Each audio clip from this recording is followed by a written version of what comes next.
మన ప్రభువు సర్వకృపానిధి అయిన దేవుడు, కనికర సంపన్నుడు, గొప్ప దేవుడైన యేసుక్రీస్తు నామమున అందరికీ వందనాలండి. అందరికీ వందనాలు, దేవునికి స్తోత్రాలు. దేవుడు మనకిచ్చిన ఈ నూతన దినమును బట్టి, ఈ నూతన కృపను బట్టి మన గొప్ప దేవునికి సమస్త మహిమ ఘనత ప్రభావములు చెల్లునుగాక. ఈ నూతన దినము కొరకు మన దేవుడు మనకిచ్చిన వాగ్దానము కృపావార్త. కీర్తనల గ్రంథము 31వ కీర్తన 21వ వచనం. ప్రాకారము గల పట్టణములో యెహోవా తన కృపను ఆశ్చర్యకరముగా నాకు చూపియున్నాడు, ఆయన స్తుతి నొందునుగాక. దేవునికి స్తోత్రం కలుగునుగాక, దేవునికి మహిమ కలుగునుగాక.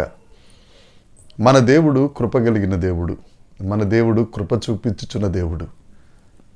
నేను ఇట్టి రీతిగా ఉన్నానంటే కేవలం నా శక్తి కాదు, నా బలం కాదు, ఆ దేవుని యొక్క కృపే. మనం ఏమై ఉన్నామో మన దేవుడైన యేసుక్రీస్తు ప్రభు యొక్క కృప. ఆ దేవుడు ఈ దినం కొరకు మనందరికి ఇచ్చిన వాగ్దానం, ప్రాకారం కలిగిన పట్టణంలో యేసయ్య మనకు కృప చూపుతున్నారు. ప్రాకారం కలిగిన పట్టణం మన దేవుడైన యేసుక్రీస్తు ప్రభువే. ఆ యేసుక్రీస్తు ప్రభువులో మనం ఉంటే ఆ కృప కలిగిన దేవుడు మన ఎడల కృప చూపించి ఆశ్చర్య కార్యములను మనకు జరిగించుచున్నారు. మన చుట్టూ ఎవరూ లేరు, నన్నెవరూ పట్టించుకోవట్లేదు, నేను ఒక్కడే ఉంటున్నా. మనతో దేవుడు మాట్లాడుతున్నాడు. ప్రాకారంగా నేనున్నాను. అందుకే సామెతల గ్రంథము 18వ అధ్యాయము 10వ వచనం మనం చూసుకుంటే, యెహోవా నామము బలమైన దుర్గము, నీతిమంతులు అందులోనికి పరిగెత్తికెళ్ళి సురక్షితముగా ఉంటారని లేఖనం చెప్తుంది. యెహోవా నామం బలమైన దుర్గం, ఆయన బలమైన కోట. ఆ కోటలో, ఆ ప్రాకారం కలిగిన పట్టణంలో మన దేవుడు మన మీద కృప చూపిస్తున్నారు.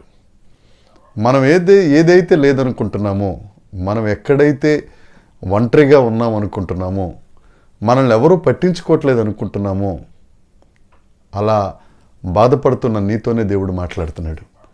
నీవు ప్రాకారం గల పట్టణంలో ఉండగలిగితే కృప చూపించే దేవుడు నీ పట్ల ఆశ్చర్య కార్యములను చేయటానికి ఆయన సిద్ధంగా ఉన్నారు. యెషయా ప్రవక్త 9వ అధ్యాయంలో చెప్తారు కదా, మన దేవుడు ఆశ్చర్యకరుడైన దేవుడు, అద్భుతకరుడైన దేవుడు. ఆ ఆశ్చర్యకరుడైన యేసయ్య నీవు ఊహించలేని కార్యాలు, నీ ఊహకు అందలేని గొప్ప కార్యాలు నీ జీవితంలో జరిగించగలిగిన, కృప చూపించగలిగిన శక్తివంతుడైన, నువ్వు ఆ ప్రాకారంలో ఉంటే చాలు, ఆ బలమైన దుర్గంలో నువ్వు ఉంటే చాలు, నువ్వు సురక్షితంగా ఉంటావు. అంతేకాదు, దేవుడు నీకు కృప చూపిస్తాడు, ఆశ్చర్య కార్యాలు చేస్తాడు.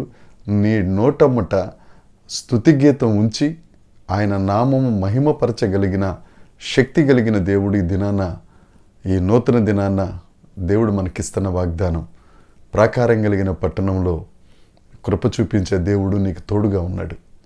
నువ్వు దిగులు చెందవలసిన అవసరం లేదు, బాధపడవలసిన అవసరం లేదు. ఎవరున్నా ఎవరు లేకపోయినా యేసయ్య నీకు తోడుగా ఉన్నాడు. యేసయ్య నీతోనే ఉన్నాడు. యేసయ్య నీ కొరకు ఆశ్చర్య కార్యములు చేయటానికి సిద్ధంగా ఉన్నాడు. నా ప్రియ సహోదరి సహోదరుడా, ఆ ప్రాకారం కలిగిన పట్టణంలోనికి, ఆ యేసయ్యలోనికి, ఆ రక్తపు కోటలోనికి పరిగెత్తుకొచ్చి దేవుడు నీ పట్ల కృప చూపిస్తారు.